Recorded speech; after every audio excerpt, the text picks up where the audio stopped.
அண்மைச் செய்தி. விருதுநகரில் வேட்புமனு தாக்கலின் போது திடீரென திமுக அதிமுக மோதிக்கொண்ட சம்பவம் பெரும் பரபரப்பை ஏற்படுத்தியுள்ளது.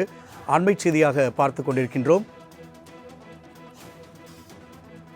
வேட்புமனு தாக்கல் செய்ய இன்றே கடைசி நாள் என்பதால் விருதுநகர் தொகுதியில் திமுக கூட்டணியில் தேமுதிக சார்பில் போட்டியிடும் விஜய் பிரபாகரன் வேட்புமனுவை தாக்கல் செய்துள்ளார். இந்நிலையில் அங்கு திமுக அதிமுகவினிடையே மோதல் ஏற்பட்டுள்ளது.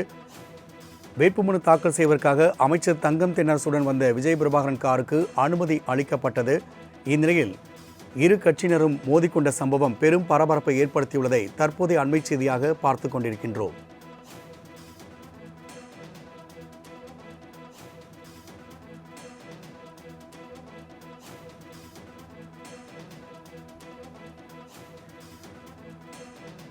விருதுநகரில் வேட்புமனு தாக்கலின் போது திமுக அதிமுக மத்தியில் மோதல் ஏற்பட்டுள்ளது. கூடுதல் விவரங்களை செய்தியாளர் அர்ஜுனன் வழங்க கேட்கலாம். அர்ஜுனன், திமுக அதிமுகவினர் மோதில் கொண்ட இந்த சம்பவம் பெரும் பரபரப்பை ஏற்படுத்தியுள்ளது. அங்கு என்ன நடந்தது? கூடுதல் விவரங்கள். நிச்சயமாக ராம்குமார், விருதுநகரில் இன்று அதிமுக மற்றும் திமுக கட்சி கூட்டணி வேட்பாளர்கள் இன்று வேட்புமனு தாக்கல் செய்வதற்காக வட்டாட்சியர் அலுவலகத்துக்கு வந்திருந்தனர். அப்போது இரு தரப்பினிடையே எப்போது மோதல் ஏற்பட்டு கைகலப்பாக மாறி டிஎஸ்பியின் நேம் பேஜ் கிளைக்கப்பட்டது தொடர்பாக சர்ச்சை ஏற்பட்டுள்ளது.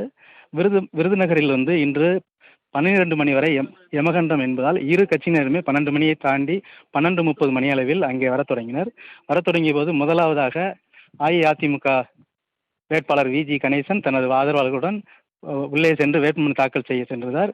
அப்போது அவருடைய வாகனத்திற்கு பாஸ் இல்லாததால் போலீசார் அனுமதி மறுத்து அங்கே 100 மீட்டர் தொலைவிலே நிறுத்தி வைத்தனர்.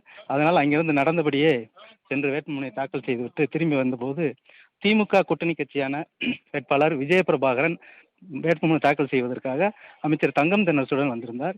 அப்போது அவர்கள் கார் பாஸ் வாங்கியிருந்ததால் 100 மீட்டரை தாண்டி கார் செல்ல அனுமதி வழங்கிய போது இரு தரப்பினருக்குமே கைகலப்பு ஏற்பட்டது. அப்போது அதிமுக தரப்பு தொண்டர்கள் போலீசாரிடையே கடும் வாக்குவாதத்தில் ஏற்பட்டனர். அந்த நேரத்தில் இரு கட்சிகளிடையே கைகலப்பு ஏற்பட்டு டிஎஸ்பி யோகேஷ்குமாரோட நேம் பேஜ் கிழிக்கப்பட்டதால் பெரும் பரபரப்பு ஏற்பட்டது. அதனைத் தொடர்ந்து போலீசார் குவிக்கப்பட்டு இருவரும் சமாதானம் பேசி இருவரையும் அனுப்பி வைத்தனர். இந்த கைகலப்பு ஏனென்றால் கார் பாஸ் வாங்காமல் உள்ளே அனுமதிக்கவில்லை அதிமுகவினர். ஆனால் திமுகவினர் கார் பாஸ் வாகனம் செல்வதற்காக பாஸ் வைத்திருந்தனர். இது புரியாமல் அதிமுகவினர் சண்டையிட்டதால் பெரும் பரபரப்பு ஏற்பட்டது. ராம்குமார். அர்ஜுனன், தகவலுக்கு நன்றி.